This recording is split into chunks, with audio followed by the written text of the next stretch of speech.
Vamos dar início ao 5º episódio do Endocast. Hoje a gente vai conversar sobre o preparo químico-mecânico do canal radicular. No episódio passado, nós recordamos alguns pontos principais da cirurgia de acesso dos dentes anteriores e premolares, e hoje nós vamos entrar já no preparo químico-mecânico, que nada mais é do que uma etapa que você vai proporcionar a limpeza e a modelagem do canal radicular. O tratamento endodôntico é indicado tanto para dentes vitais quanto para dentes necrosados. Isso vai depender de qual patologia que se encontra instalada ali naquele dente. Quando a gente realiza um preparo químico-mecânico em um dente vital, nosso principal objetivo é esvaziar o canal, limpar o canal e dar a forma cônica desejada para facilitar a posterior obturação. Quando nós estamos fazendo tratamento endodôntico em um dente necrosado, os objetivos são os mesmos, de esvaziar, limpar o canal radicular, porém agora nós queremos também priorizar a desinfecção e também dar a forma cônica para facilitar a obturação. Então, o preparo químico-mecânico nada mais é do que o emprego de instrumentos endodônticos e soluções químicas e também de irrigação e aspiração para propiciar a limpeza, a desinfecção, a ampliação e a modelagem do canal radicular. Essa limpeza e desinfecção nada mais é do que a remoção mecânica e química de micro-organismos, tecidos pulpares, vivo ou necrosado. A ampliação e a modelagem nada mais é do que dar o formato cônico para o canal radicular, incorporando todo o seu contorno e mantendo a sua forma original, sem causar desvios na sua trajetória, o que dificultaria o andamento do tratamento endodôntico. Nesse ponto, existe uma discussão na literatura endodôntica que o preparo químico-mecânico, com a utilização dos nossos instrumentos, ele não é capaz de limpar todas as paredes do canal radicular. Não consegue tocar todas as paredes do canal radicular. Simplesmente porque os nossos preparos, na maioria das vezes, eles possuem uma forma circunferencial. E os canais radiculares, na maioria das vezes, a secção transversal ela é oval, dependendo aí do achatamento da raiz, por exemplo. Então tem algumas áreas, e mesmo após todo o preparo químico-mecânico, essas áreas não são tocadas pelos instrumentos, permanecendo ali então detritos que podem perpetuar ali a infecção. Por isso que é importante também a escolha da solução irrigante, que vai agir nessas áreas onde as limas não tocam. Outra questão importante também no preparo químico-mecânico é qual que é a extensão que nós vamos fazer o preparo nesse canal radicular. Onde o começo e onde é o final do término desse preparo. Qual que é o limite do preparo químico-mecânico? Isso é um ponto muito discutido na endodontia. Como nós estamos aqui na nossa disciplina de endodontia laboratorial, que é a primeira vez aí que você está entrando em contato com a endodontia, nós vamos determinar então um limite apical fixo de 0,5 a 1 milímetro aquém do ápice. Por que isso? Porque nesse início a gente vai tomar como referência a anatomia apical do canal radicular. Nós devemos lembrar, quando nós estudamos anatomia interna, que lá no ápice radicular nós temos um canal, o canal propriamente dito, o canal dentinário. Esse canal dentinário ele vai terminar numa constricção apical e logo depois vem o canal sementário, que termina no forame apical. E nós temos também o ápice anatômico, que está um pouquinho desviado aí desse forame apical. Infelizmente, radiograficamente, é impossível nós termos essas medidas com precisão. Desta forma, nós utilizamos dados da literatura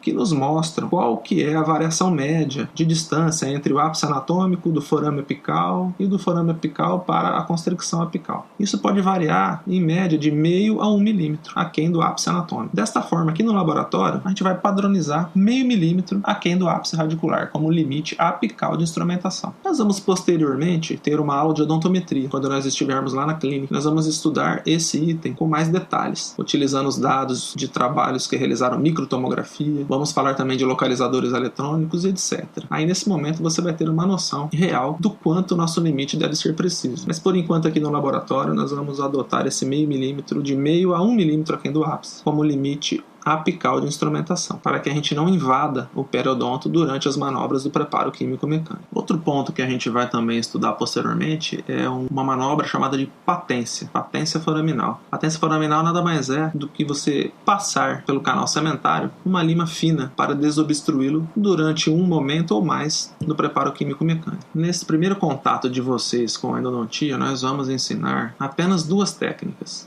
Nós vamos treinar apenas duas técnicas. técnicas. Uma para dentes monorradiculares e outra para dentes multirradiculares. Se vocês abrirem qualquer livro de endodontia, vocês verão várias técnicas para limpeza e modelagem dos canais radiculares. Temos técnicas padronizadas, escalonadas, step down, crown down, de força balanceada, técnicas rotatórias, reciprocantes, híbridas e etc. Esse é um tema que tem uma vasta literatura científica nos mostrando várias formas de fazer o preparo químico-mecânico. Porém, didaticamente, no início do aprendizado endodôntico, não é interessante nós mostrarmos todas as técnicas disponíveis.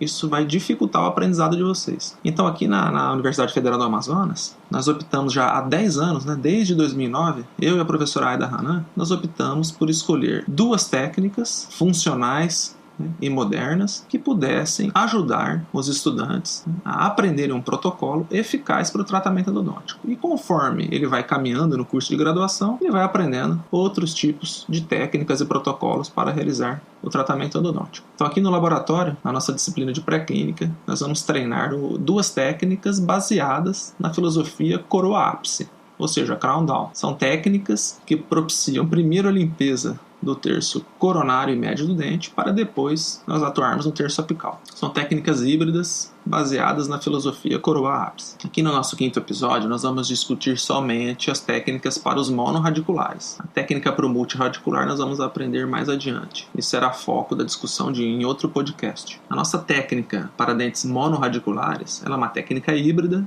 que vai utilizar instrumentos manuais do tipo K, de aço inox, e também brocas de Gates, Glidden ou brocas de Largo para realizar esse preparo químico-mecânico. A nossa técnica, ela precede de 2 etapas. Uma nada mais é do que uma pré-instrumentação ou um preparo do terço cervical e médio, para depois nós realizarmos a última etapa, que é o preparo do terço apical. Em alguns livros vocês vão encontrar outros tipos de nomenclatura, como por exemplo pré-instrumentação e instrumentação segmentada. E dependendo do autor que você vai consultar, ele vai explicar didaticamente essas etapas do preparo químico-mecânico. Mas se você perceber, todos têm um eixo em comum, que nada mais é do que, primeiramente, você conhecer a trajetória do canal radicular, preparar o leito do canal radicular, fazer aí a limpeza do terço cervical e médio para depois fazer a limpeza do ápice. Nossa técnica adotada para monorradiculares, você inicia calculando o comprimento de trabalho provisório que você vai trabalhar. Você lembra da nossa demonstração que o comprimento de trabalho provisório nada mais é do que você pegar a sua régua, medir na sua radiografia o comprimento aparente do dente. Por exemplo, um incisivo central superior que pode ter um comprimento aparente do dente de 21 mm. Você vai subtrair desses 21 mm 3 mm de segurança e você passaria a ter o comprimento de trabalho provisório de 18 mm. Logo após você ter essa medida, você colocaria todas as suas limas de primeira série de aço inox da 15 a 40 em 18 mm e daria início então ao cateterismo, que nada mais é do que uma manobra que nós realizamos no canal radicular para conhecer a sua trajetória e posteriormente preparar o seu leito para receber os instrumentos que realmente realizarão o preparo químico e mecânico. O cateterismo é importante você lembrar que nós realizamos ele com alguma lima fina, compatível com o diâmetro anatômico do dente em questão. Por exemplo, nós podemos estar fazendo um central superior e uma lima 15, geralmente ela é extremamente fina para penetrar nesse tipo de canal. Seria uma lima para você fazer o cateterismo então. Porque o cateterismo nada mais é do que você pegar esse instrumento fino, aplicar nele um movimento oscilatório de 1/4 meia volta com pressão apical até você chegar no comprimento de trabalho provisório. Somente para você conhecer a trajetória do canal radicular e você verificar se ele não está trésico, não está obstruído ou se ele vai trazer alguma dificuldade futura para o tratamento endodôntico. Esse cateterismo pode ser realizado com 1, 2 ou 3 limas. Nós vamos aqui na nossa técnica de monorradicular utilizar as limas K. Nesse caso eu dei o exemplo da lima 15. Poderia ter sido a 15 a 20, 15, 20 no máximo e até a 25 para não deformar a trajetória original do canal radicular, mas não existe um número, uma receita de bolo. Você precisa analisar o diâmetro inicial deste dente para você poder escolher as limas que você vai realizar o cateterismo. Então são limas finas que vão somente percorrer a trajetória do canal para você conhecer e já preparar o seu leito para receber os próximos instrumentos. Depois que você fez todo o cateterismo, sempre utilizando uma irrigação, sempre que você coloca uma lima no canal e retira ela, você intercala com uma irrigação e aspiração. Nós vamos ter também uma discussão sobre isso, uma aula separada sobre irrigação e aspiração, para vocês entenderem a técnica em que ela é realizada e o porquê daquele protocolo. Então você termina de fazer o cateterismo, você vê que todo o seu cateterismo foi bem sucedido, habilitando então você a realizar o tratamento endodôntico. Aí chega a hora de você fazer o preparo do terço cervical do canal radicular. O terço cervical do canal radicular, ele geralmente ocupa 2/3, né, em comprimento do canal radicular. Então nada mais é do que o terço cervical e médio juntos. Nós vamos chamar aquele de terço cervical, que são os primeiros 2/3 do canal radicular. A limpeza então desse terço cervical, nós vamos optar aqui na nossa técnica para monorradiculares a utilizar as limas Gates ou Largo. São limas antigas, muito utilizadas na endodontia, se bem indicadas, fazem um ótimo trabalho e uma ótima limpeza. Você vai também escolher, junto com o professor, qual número, né, da Gates que você vai iniciar, fazer esse preparo do terço cervical e médio. Nós vamos utilizá-la em baixa rotação e ela que vai realizar o desgaste, né, ou seja, a limpeza do terço cervical. Logo após essa utilização das limas Gates ou das limas Largo, nós já vamos ter um canal menos contaminado, um canal mais limpo. Então, o terço cervical e médio, que geralmente são os terços que apresentam maior contaminação, comparado com o terço apical, ele já vai estar semi-preparado. Você sempre vai estar irrigando, né, com a solução química que você escolheu. E agora, nesse momento, nós vamos fazer a odontometria. Então nós indicamos que a odontometria seja feita logo após cateterismo e preparo cervical, para que você não tenha nenhuma interferência nesses 2 primeiros terços do canal radicular e a odontometria saia da forma mais precisa possível. A odontometria ela pode ser realizada com 2 métodos. O método de Ingo, que é o método antigo, o método de aproximação, realizado também várias tomadas radiográficas. Esse método ele é mais fácil para o aluno aprender e replicar depois, apesar de existirem outros métodos, como o método de Bregman, mas nós vamos utilizar o de Ingo, que é o de aproximação. E futuramente vamos utilizar também o localizador foraminal, ou seja, a odontometria eletrônica. Eu já adianto aqui para vocês que o ideal é utilizar a odontometria eletrônica, em todos os casos, que ela seja indicada, é óbvio. Porém, vocês só vão aprender a fazer odontometria eletrônica no semestre que vem, quando nós estivermos na clínica. Aqui no laboratório nós vamos aprender o método de Ingo, de uma forma sintética, né? O método de Ingo ele é feito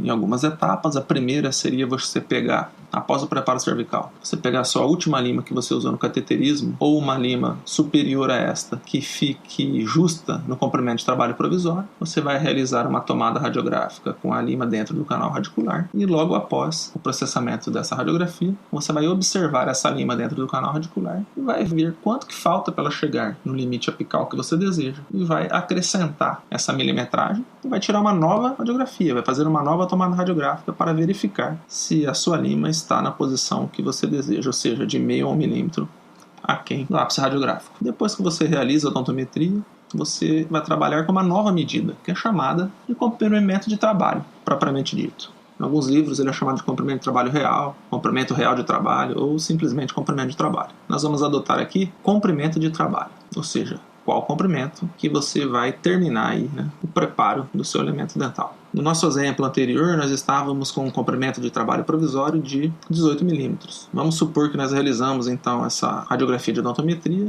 Nós observamos que nós teríamos que aproximar a lima do ápice mais 3 milímetros para que ela ficasse a meio milímetro aquém do ápice. Então, nossa nova medida seria de 21 milímetros. Nós não podemos esquecer que as radiografias elas apresentam distorções e isso pode gerar também dificuldade para fazer a etapa de odontometria. Logo após a etapa de odontometria, nós vamos então pegar as nossas limas, recalibrá-las a 21 milímetros, todas elas de primeira e segunda série, e vamos dar continuidade ao preparo químico-mecânico.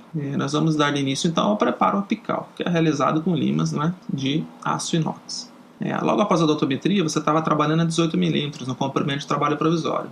Depois que você fez a odontometria, que decidiu que seria 21 milímetros. Existe aí, então 3 milímetros, né, de canal radicular que não foram ainda instrumentados. Geralmente é o terço apical. Então você vai irrigar, lembrar de sempre irrigar o canal radicular com a substância química, sempre trabalhar com o canal úmido, cheio de solução irrigante durante as instrumentações. Você pode pegar a sua lima que você fez do cateterismo, você pode tentar chegar com ela no novo limite, ou você pode até voltar com uma lima anterior. Essa lima que chega no comprimento de trabalho de 21 milímetros, ela precisa estar o quê? Bem retentiva no canal radicular. Esse é um sinal clínico que nós temos que a lima está realmente iniciando o desgaste do terço apical, que é o local agora que nós estamos o quê? Modelando. Ela é chamada de instrumento apical inicial, ou seja, o primeiro instrumento que vai iniciar a limpeza da região apical. A partir do instrumento apical inicial, todas as limas nós vamos utilizar na mesma medida de 21 milímetros, porém nós vamos aumentando o seu diâmetro. Então vamos fazer uma hipótese, que nosso instrumento apical inicial foi 25. O que a gente vai fazer? A gente vai instrumentar com a lima 25, com a mesma cinemática do cateterismo,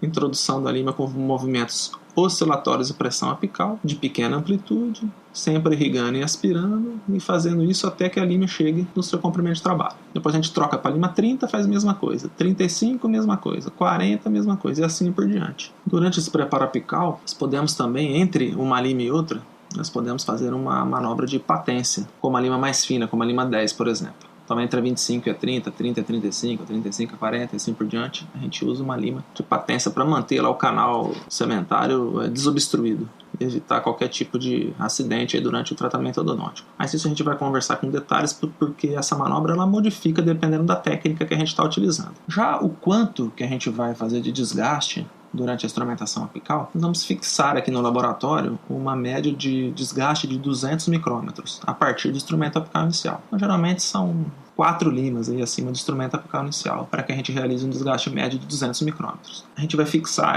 essa amplitude somente para que a gente possa realizar nossos tratamentos aqui no laboratório. Mas vocês vão perceber que durante o caminhar do curso de odontologia, essa discussão vai voltar e vocês vão ver que tem uma discussão ampla sobre o quanto que a gente deve ampliar os canais radiculares durante o preparo químico-mecânico. Existe uma linha, né, não tinha uma tendência, às vezes, de se manter o forame apical com o seu diâmetro anatômico original, em média de 25, de uma ponta de uma lima 25, 250 micrômetros, e dar uma conicidade maior nos terços médios cervical, maior desgaste então nessas áreas. Existe outra filosofia endodôntica na qual esse forame apical ele é ampliado, né? Às vezes até um diâmetro 40 ou mais. Isso foi possível a partir da chegada dos instrumentos de níquel titânio, que possibilitaram esse aumento do diâmetro em canais curvos, o que não era possível na época que era só utilizado limas de aço inox. Então essa discussão é longa na endodontia e a gente precisa conhecer essa discussão com detalhes para que a gente possa tirar aí um valor de juízo do que a gente deve fazer durante as técnicas de preparo químico-mecânico. Para terminar aqui o nosso 5º episódio, nós temos que considerar que o preparo químico-mecânico ele não é um procedimento que esteriliza, né, os canais radiculares. Pelo contrário, é quase que impossível você realizar um preparo químico-mecânico que elimine toda a infecção daquele elemento dental. O que nós fazemos sim no preparo químico-mecânico eficiente é uma diminuição brusca dessa infecção. Ou seja, nós damos condição para que o organismo repare os tecidos periapicais a partir disso.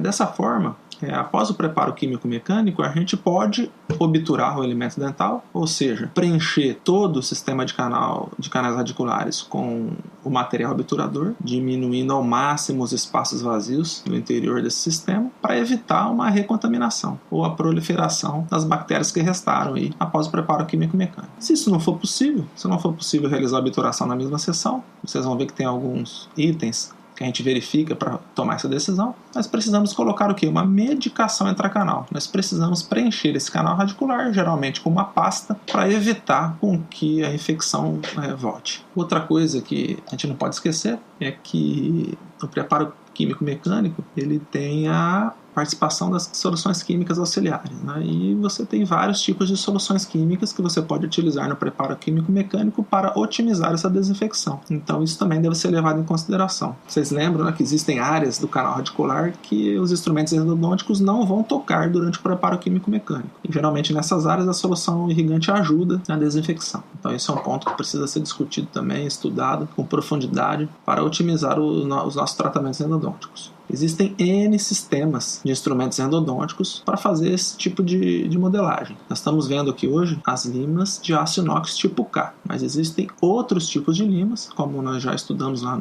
na nossa aula de instrumental endodôntico, e cada sistema proporciona aí uma vantagem para essa etapa do tratamento endodôntico. Então, geralmente, todas elas cumprem com o mesmo objetivo. Quando nós formos estudar o preparo químico-mecânico para os dentes multirradiculares, principalmente os molares, nós vamos aprender outro protocolo técnico, onde nós vamos utilizar as limas de níquel titânio. Não se esqueçam de utilizar as aulas de laboratório que vocês têm para praticar bastante o tratamento endodôntico. No próximo episódio nós vamos ver uma aula de obturação do sistema de canais radiculares e uma técnica chamada de técnica da condensação lateral, que vocês vão utilizar para obturar esses dentes monorradiculares que vocês estão fazendo no laboratório. Um abraço para todos do professor Emílio, da professora Aida e até o próximo episódio.